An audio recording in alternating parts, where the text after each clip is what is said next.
In today's video, I am going to talk to you about student self-care. So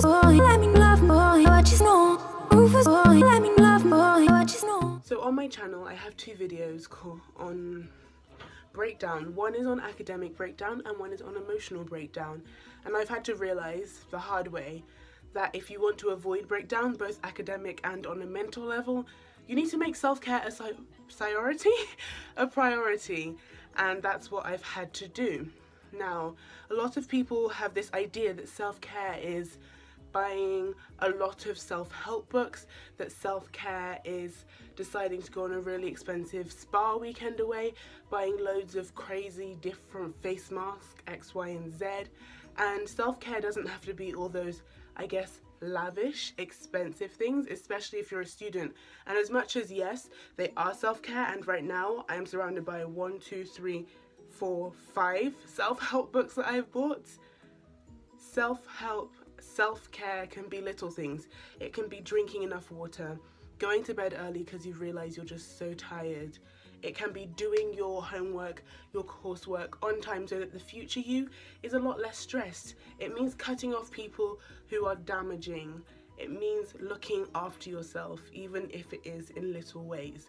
With that said, I'm going to discuss more self-care with you. First things first, if you do end up not quite burnout but a bit run down, have a self-care box.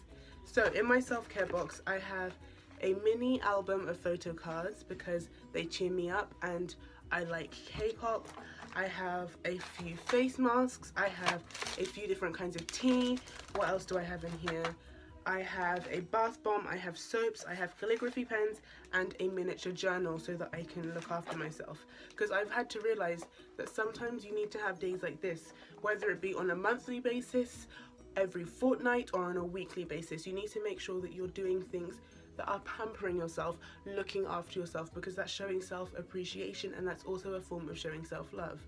But on a lower level, a good thing to do is to decide, hey, these are my email hours, these are my social media hours. With myself, I don't look at social media most days before 11 o'clock. I try to avoid it unless I absolutely have to contact someone. That's just because, especially in the morning, you're a lot more emotionally vulnerable and going on social media can weigh you down so much. When it comes to emails, I get so many emails all the time and it can be very, very overwhelming. I think my Gmail right now has about 4,000 unread emails and it's just piling up and piling up and piling up. However, I cannot kill myself, I cannot destroy my health over it, so I tend to check my emails 3 times a day max. Once in the morning to see if anyone has sent me something that's changed any plans, once in the afternoon to see if anyone has rescheduled anything, and once in the evening to see if someone has sent something that I need, etc, etc. Another great thing to do is stretching and yoga and meditation. With me, I do yoga and stretching every morning when I wake up, first or second thing.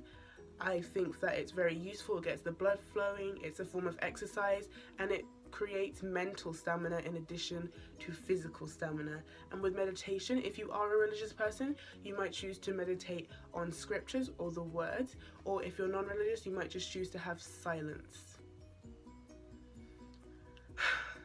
To allow yourself to breathe, because the world is so busy and so constant and so loud all the time. Another thing, you need to be getting enough sleep. With me, I try to get to bed on time most days, but I've had to get to the point where I am very intentional because I do wake up just before 5 a.m. every morning, and if I'm going to bed at 1 a.m., that's not healthy.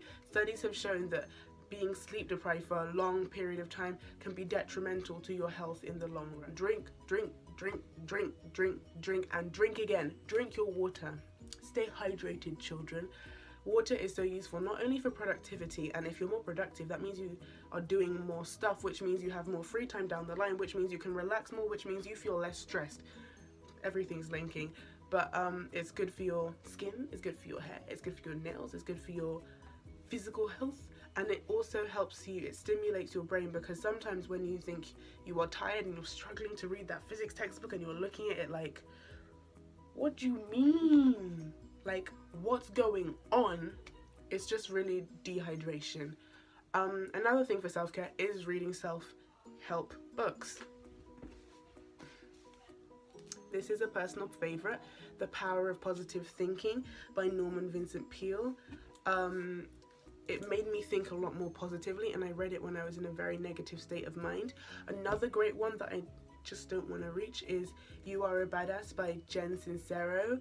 Another good one by Sarah Knight is Get Your Together. There are so many good self-care books and self-help books that you can use and implement positive things in your life. With that said, I think that's everything I wanted to say about self-care. Make sure you are looking after yourself so that you can perform your best and be a student boss. See what I did there? And also for yourself, for your health and your life in general, because as much as being a student boss is very useful, I'm sorry for all the puns, you also need to think about your life outside of that and your health in general. So make sure you wonderful people smile, make sure you slay hard, you study hard, make sure you subscribe to this channel if you're not already subscribed, make sure you subscribe to my channel, Studious Anjy, and I will hopefully see you all again very soon. Bye!